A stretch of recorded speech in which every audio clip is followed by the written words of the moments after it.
reported cases are in China, and most cases are mild. About 2%.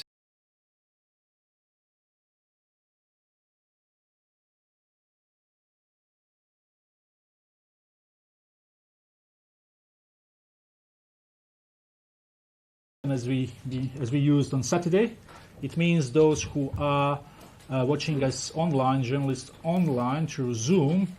If you want to ask a question, please click on the raise hand on the right-hand side of your screen. And those who dialed in through phone line, please type *9 on your keypad, and you will be put in the queue for questions. As always, we will have an audio file and transcript from this press briefing. Dr. Tedros, please. Thank you, Tariq. Good afternoon. As usual, I will start with the latest numbers of coronavirus. As of 6 a.m. Geneva time today, there were 40,235 confirmed cases in China and 909 deaths. Outside China, there are 319 cases in 24 countries and 1 death. The overall pattern has not changed. 99% of the reported cases are in China, and most cases are mild. About 2% of cases are fatal, which of course is still too many. A lot of people are asking, where is the outbreak going? Is it getting better? Is it getting worse? We're doing several things to answer those questions. First, the meeting on research and innovation starting tomorrow will identify some of those questions and chart a path forward. Second, an advanced team of WHO experts has just arrived in China, led by Dr. Bruce Aylward, to lay the groundwork for the larger international team. Bruce and his colleagues will be working with their Chinese counterparts to make sure we have the right expertise on the team to answer the right questions. We're grateful for the many people who have volunteered their expertise from all over the world. In recent days, we have seen some concerning instances of onward transmission from people with no travel history to China, like the cases reported in France yesterday and the United Kingdom today. The detection of this small number of cases could be the spark that becomes a bigger fire. But for now, it's only a spark. Our objective remains containment. We call on all countries to use the window of opportunity we have to prevent a bigger fire. As part of those preparations, WHO is working to equip laboratories with the capacity to rapidly diagnose cases. Without vital diagnostic capacity, countries are in the dark as to how far and wide the virus has spread and who has coronavirus or another disease with similar symptoms. We have now identified 168 labs around the world with the right technology to diagnose coronavirus. We have sent kits to Cameroon, Cote d'Ivoire, DRC, Egypt, Ethiopia, Gabon, Ghana, Iran, Kenya, Morocco, Nigeria, Tunisia, Uganda, and Zambia. Many of those countries have already started using them.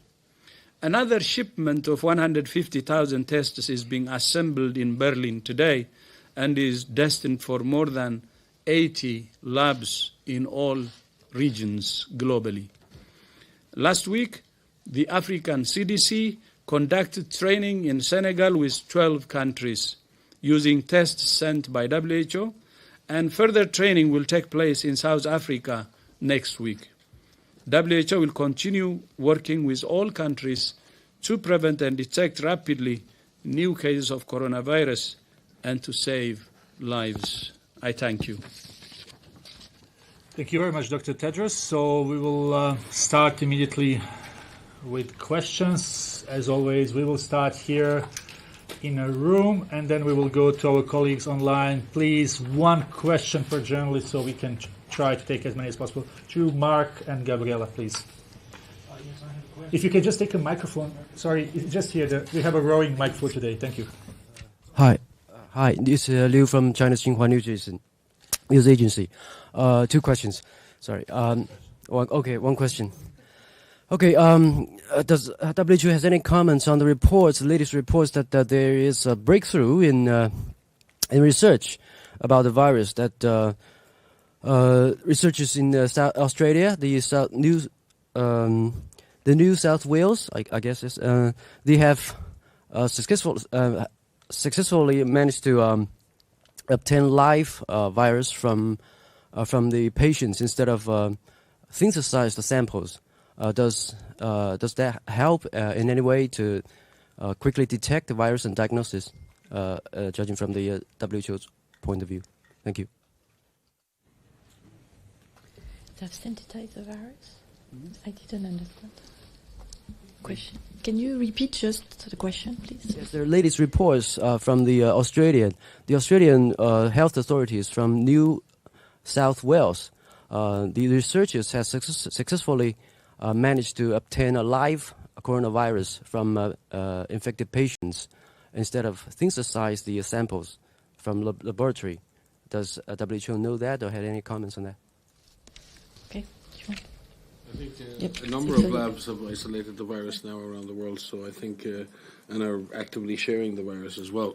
So it's really important that we have multiple isolations. The sequencing of the virus is very important and allows us to track the sequence, but being able to isolate the virus itself provides the basis for both therapeutic and vaccine development, as well as the development of diagnostic assays, particularly serology, which we need right now.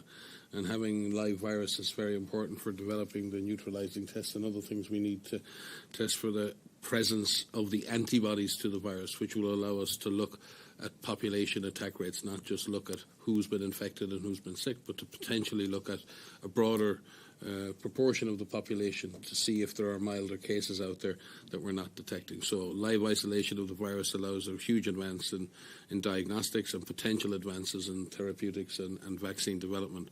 But the virus has been isolated for a good while now, and many labs have done that.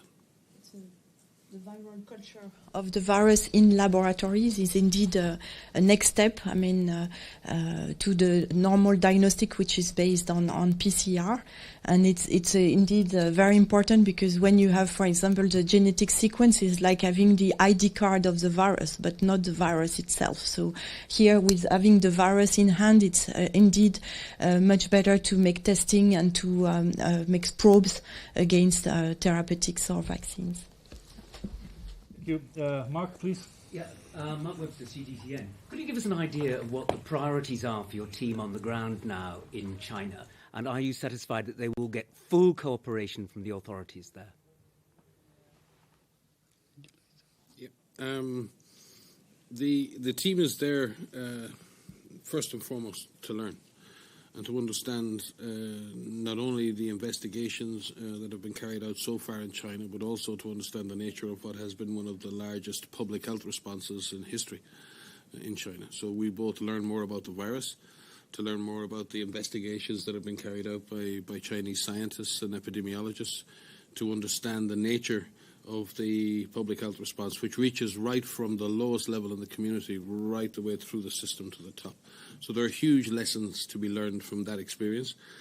But immediately, obviously, understanding better issues around the origin, source of the virus, issues around severity of the disease, answering all of those questions. And we believe that many of the ongoing investigations, which are actually being implemented by Chinese scientists, are getting those answers. We will be able to, by sending very senior, eminent people, create a collaboration and exchange of ideas that will allow those investigations to be even better. But I think primarily and first and foremost it must be seen that this is an investigation to learn and support China. But also many of those scientists have been collaborating externally and internally. Many of these people actually know each other already. This is not a voyage into the dark. This is going to reconnect with scientists that we're already working with on a day-to-day basis over many, many years. So this is about increasing the levels of cooperation, not establishing cooperation. Thank you very much. Gabriela, you had a question? Yes. Sure. Thank you. No, please use that microphone over there. Sorry, Gavin. Thank you very much. Gabriela Sotomayor, Mexico. I have a question on the forum that will begin here at WHO tomorrow, the experts. Are you inviting experts from Taiwan to be here in Geneva? Because you know that China said that they invited experts to Wuhan, to the epicenter of the outbreak, but they had limited access. They weren't allowed to go to the market, for example. So I'm wondering that, considering that Taiwan's geographical proximity and frequent people-to-people exchange with China, they have so far 17 cases. So they have different health systems, and my question is, maybe they have something to share with the international community. So are they going to be physically here in Geneva? Are you inviting them? Thank you. We will have a number of Taiwanese colleagues online as the conference is greatly oversubscribed. In fact, there's a huge number of people dialing in. And mainly a lot of those people dialing in are people who are in the front line themselves. So we have to be very careful in bringing scientists together that we don't disrupt the response itself. So a lot of colleagues from around the world are both coming in by WebEx, by telephone, and will be online for the deliberations. In addition to that, we've, as I said in previous teleconferences, have been engaging with technical colleagues on the Taiwanese side for over the whole course of this event, including following up on probable cases in Europe, multiple teleconferences, and we continue to engage Taiwanese colleagues and colleagues on the Chinese mainland in all aspects of technical cooperation in order to better understand this disease. Thank you very much. Let's move online for a few colleagues who are dialing in. CNBC, can we hear you? Can you introduce yourself, please? Hi, yes. Thank you for taking my question. This is Dawn Kopecki. My question is regarding the mortality rate and the time frame with which it takes this virus to be lethal enough for someone to die from it. It's 2 weeks from transmission to symptoms in many cases, and then how long does it take? Some doctors here are saying that the disease kills people at a slower rate or a slower pace than SARS, but they're not sure that the mortality rate that we're seeing now is the mortality rate we'll be dealing with in 3, 4, 5 months. So can you talk about how long it takes for someone to get sick enough to die from this, and then what that says about the mortality rates we're seeing now and what we might see in 3 or 4 months? Thank you very much for that question. Let's see if I can take it. So I think what we have now is a better view of how many people are have mild disease. It's around 80%. How many people are of a severe disease, mostly a pneumonia that requires hospitalization. From the latest data, it's around 15%, and also it's around 3 to 4% of people who will need 3 to 5% of people will need intensive care. So what will make a difference in terms of mortality is really the underlying condition of the patient. And if this patient will have a very critical illness or not. And this is why people who are transferred to intensive care units may stay much longer in the hospital, because they have they can receive a very sophisticated care, and therefore it takes some time longer for them not only to recover from this very severe disease, but after ICU, when they are transferred to normal ward, then they need more time to recover as well. So the range of hospitalization may vary a lot depending on the status of the patient and their age and their underlying conditions. When you compare with SARS, we have also to recognize that since SARS, the medicine has done a lot of progress. We have now new technologies such as ECMO that allow also to save more severe patients. And so these technology are really important as well to explain why people may stay longer in a hospital, because they are benefiting from much better care than maybe what we could afford 2 decades ago. I think it's important in reflecting on that the health system in China is sophisticated and is capable of delivering high levels of intensive care. And when you consider that 90 to 100% of patients in hospital require supplemental oxygen, 20 to 25% of those patients require intensive care, and 5 to 10% of patients may require some form of mechanical ventilation. That's a huge demand on the system. That much, so it's a tremendous achievement that so many patients can be kept alive. But there is a lag, and some of those patients will die, and that's a very unfortunate thing. But again, reflecting on what the Director General has said many times before, imagine this disease establishing itself within a weaker health system, without those capacities, without those capabilities, and that's what we've been calling for. This disease may appear relatively mild in the context of a sophisticated health system. That may not be the case should this disease reach a system that is not as capable as that of China. Thank you very much. Let's take one more from online. We have someone from Montreal in Canada. Can you hear us? Can you introduce yourself? Yes, good morning. My name is Jean-Benoit Legault. I am with the Canadian Press in Montreal, Canada. If possible, I would like to ask Dr. Briand a question in French. Dr. Briand, j'aurais aimé obtenir des précisions concernant la situation à bord du navire de croisière qui est en quarantaine au large du Japon. Est-ce que vous pourriez m'expliquer comment la quarantaine est appliquée dans une situation comme celle-là? Est-ce qu'on recommence à zéro à chaque fois qu'une nouvelle infection est détectée? Comment c'est géré ce genre de situation-là habituellement?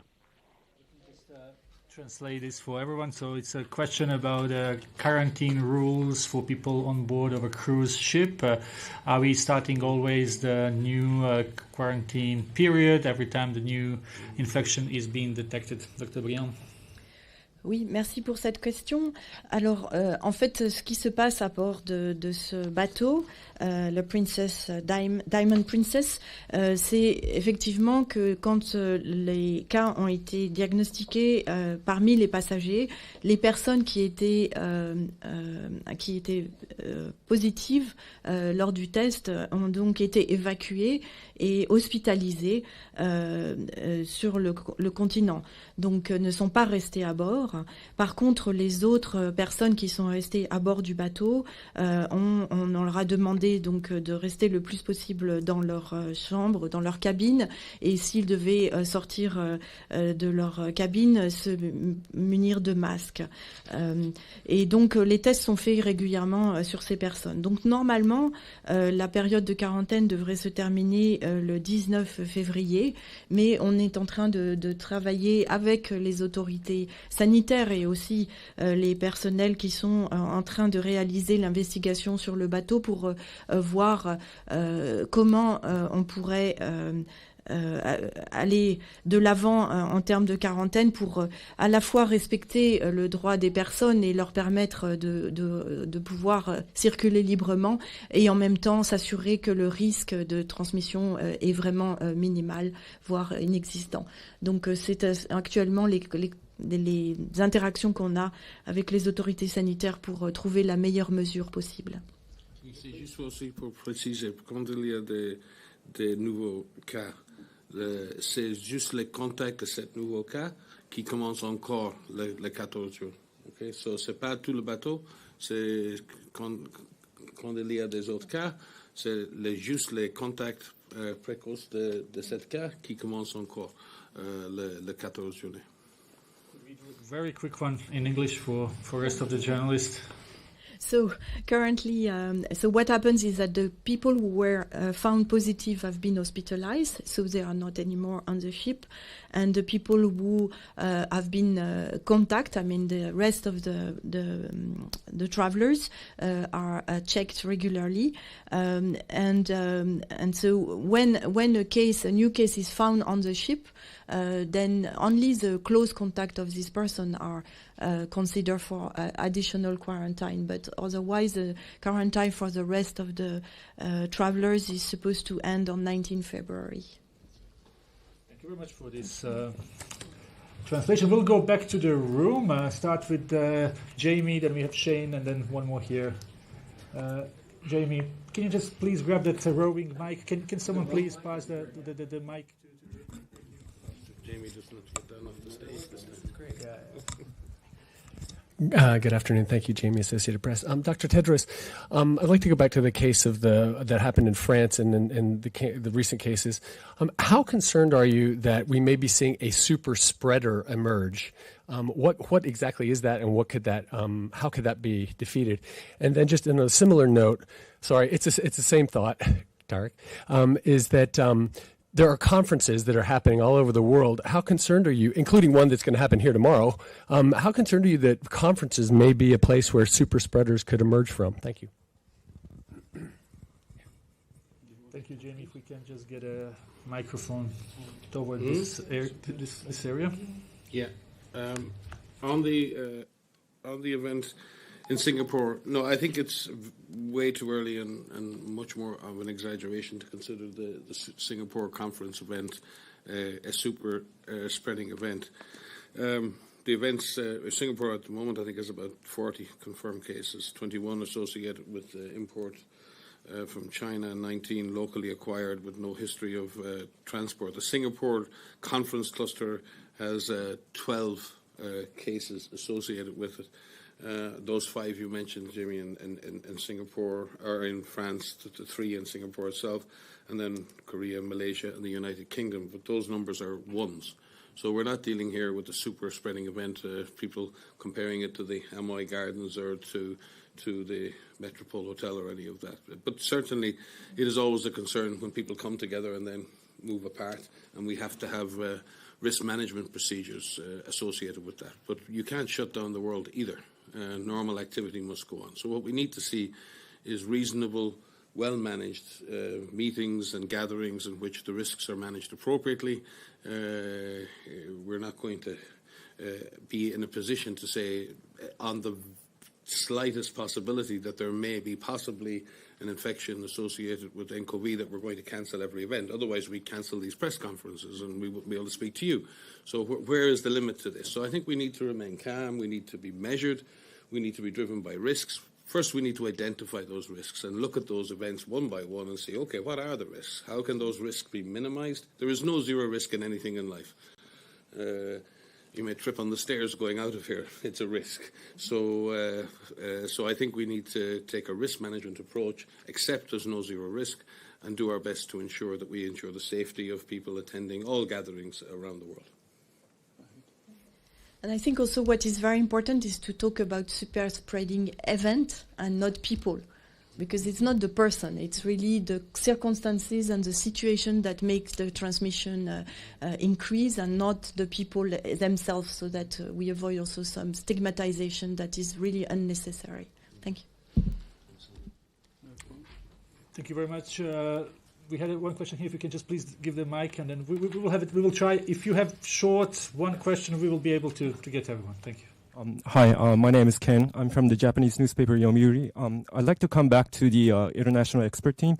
Can you elaborate a little bit more about their time frame of work and how many people are there for the advanced team? Where are they working? I assume it's Beijing, but you haven't mentioned it.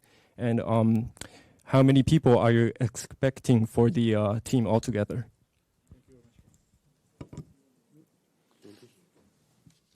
The advanced team is already there, and they will prepare everything for the rest of the team.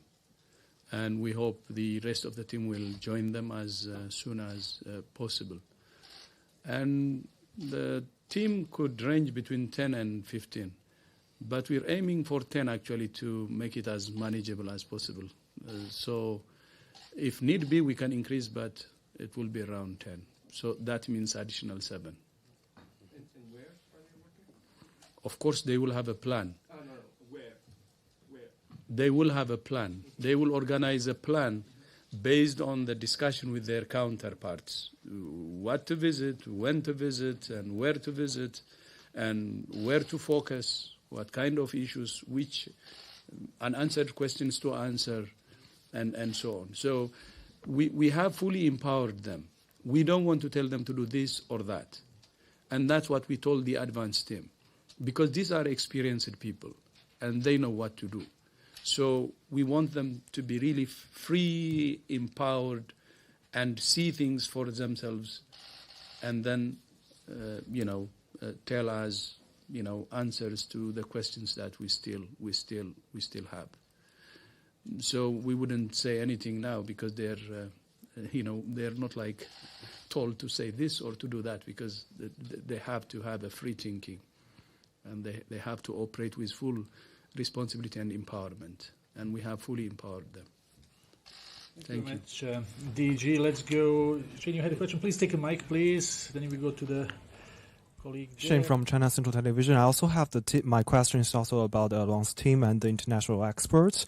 Can you share more about their backgrounds, like which backgrounds are they targeting, like what are their priority, like vaccines a priority, or the transmitter is a priority, and how long they will stay in China? Will they go to Wuhan? So more questions, more backgrounds about this team will be better. Thank you. Exactly the same answer I will give you.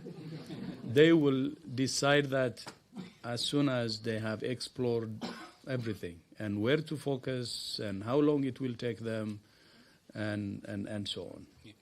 They're fully empowered, by the way, and we don't want to treat them as messengers, but experts who are fully powered to, operate based on, their expertise. Yeah, thank you. Could we just problem. possibly add, because I think it's important that this mission is a joint WHO-China GORN mission. This mission brings together the best of Chinese science, Chinese public health, with the best of the world's science and public health. And we need to let those experts interact. We need to give them the space, the time to interact, to share information, to check the hypotheses of what's been happening, where this is going. So this is a moment for us to step back and let the scientists do their work, and then wait for them to give us the answers they come up with. And we have full faith in our leadership on the ground in doing that. We saw them off yesterday, actually, last night, and that was what we told them. You're fully powered, you're the experts, and we want you to tell us what the challenges are, and working very well with their, of course, counterparts in China. So that's what we told them. Our only message was to just work as experts and see what they can see, and recommend what they want to recommend based on the situation they see. And I think that's what you would expect. Thank you. We will take 2 more questions from here. We have 2 more questions here. We have Bloomberg, and then we will go back online. Yes, please. Jing Hao from China Radio International. Good afternoon, Dr. Tedros. So about the Global Research and Innovation Forum, it's a good opportunity to have the experts together. So what's your expectation for this 2 days meeting? And could you mention a little bit more about the program and about the roadmap research? Thank you. Would you like to say? We can. The DG may follow up. He will be addressing the conference and giving the conference its marching orders tomorrow morning. But what we really need to focus on tomorrow, and this is a big gathering, and it's obviously, again, we recognise the tremendous work done both within the Secretariat, but with a whole series of external partners, both funding partners, scientific partners, to bring this meeting together. This is an amazing initiative to centralise our knowledge, and we need to be able to identify not only what we know, but clearly identifying the gaps. More importantly, what are the specific research priorities And then how do we accelerate and generate the scientific information for the most needed interventions in diagnostics, medical therapeutics, vaccines, and understanding of the origin of the disease. So the outcome will be a research roadmap which clearly identifies those priorities and identifies a framework for governing that in terms of how are those priorities going to be turned into product profiles, how are those product profiles going to be turned into products, how is that going to be financed, who is going to have access to the products that come from that process? How are we going to ensure equitable access on the basis of need to those products? So this isn't just simply a scientific discourse. There are big issues to do with how that whole process is governed, and the DG has been very clear that we need to have a broader process that defines those outcomes as well, so that the results of this process are available to all. And as you can imagine, the journey doesn't start tomorrow. It's already begun. But bringing everybody together, I think, will give us a leapfrog moment in terms of coherence, priority setting, and then setting that roadmap so we all travel that road together in the coming months. DG? Yeah. No, thank you.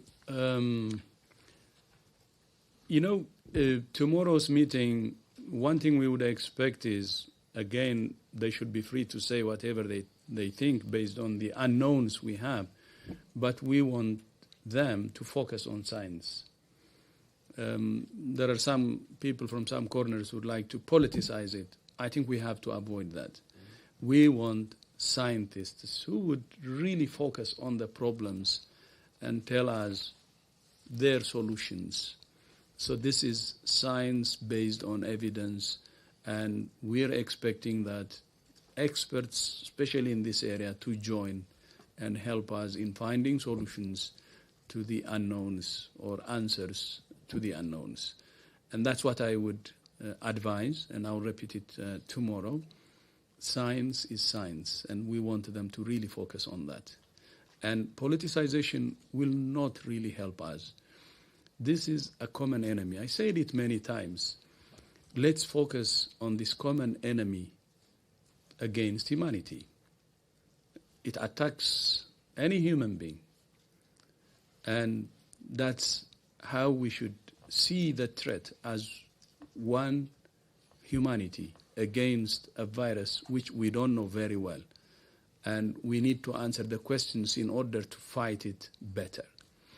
And in my speech, I said there are cases now, onward transmission that are worrying us. The number of cases are very small, of course. But small cases cannot be a guarantee. Even infection starts from one. And that's why I said it could spark a bigger fire. And we need to use the window of opportunity that we have now.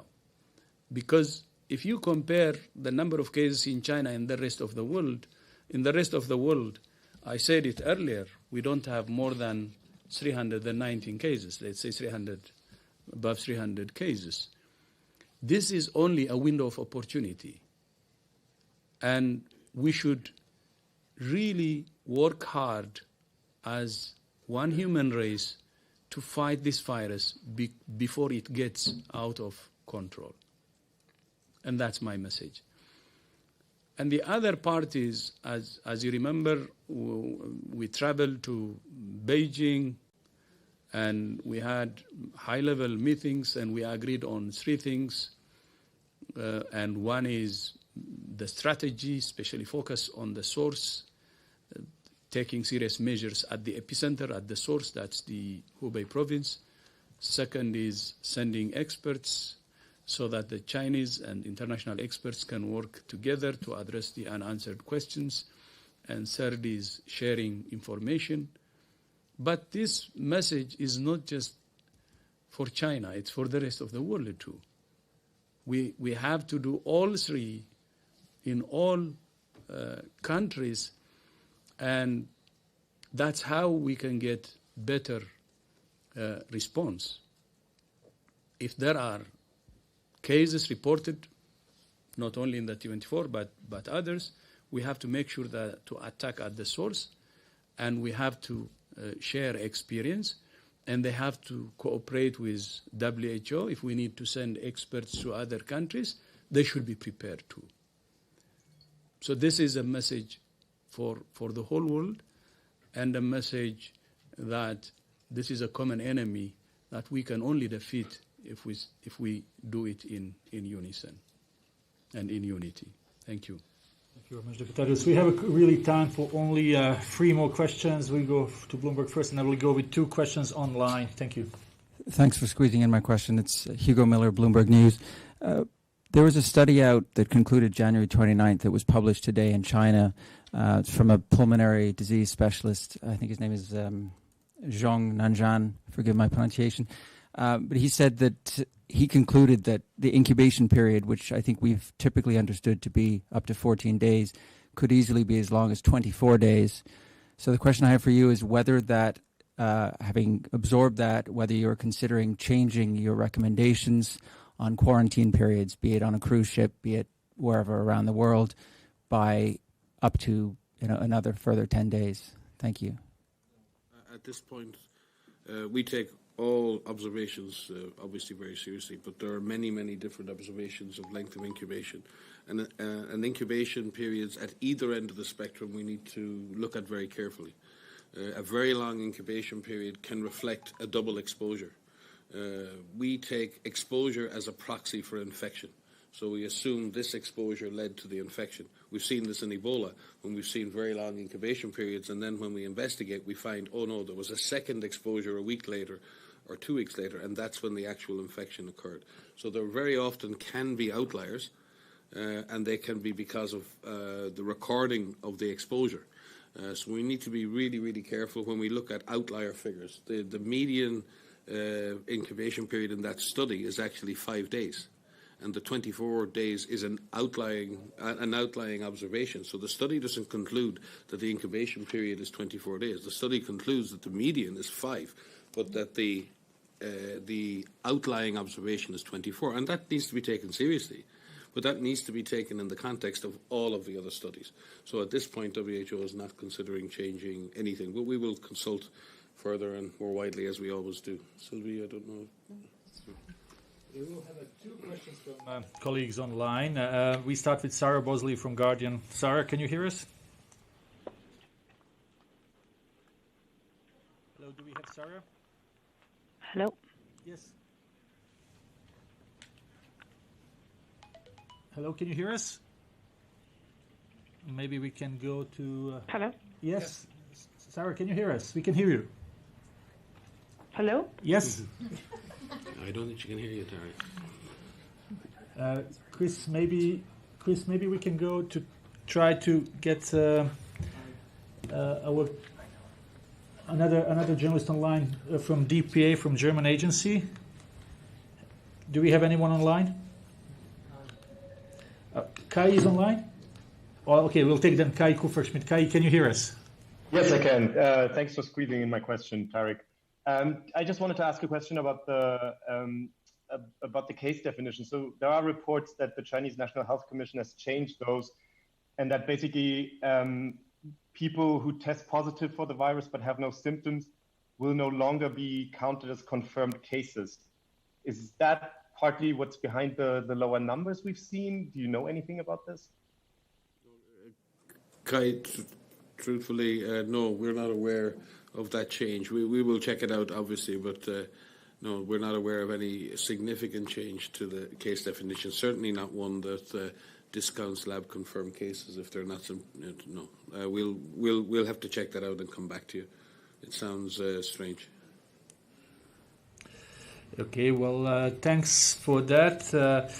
We will conclude with this, and sorry for all those whose questions have not been answered, but as you know, we have this daily press briefing, so hopefully we will take those questions too. Again, just to remind you that audio file will be available immediately after, and transcript hopefully will be posted early in the morning. Thank you, Dr. Tedros. Thank you, Dr. Ryan. Thank you, Dr. Brian. And thanks, everyone, for watching us. Have a nice day. Okay, thank you. Thank you, and see you tomorrow.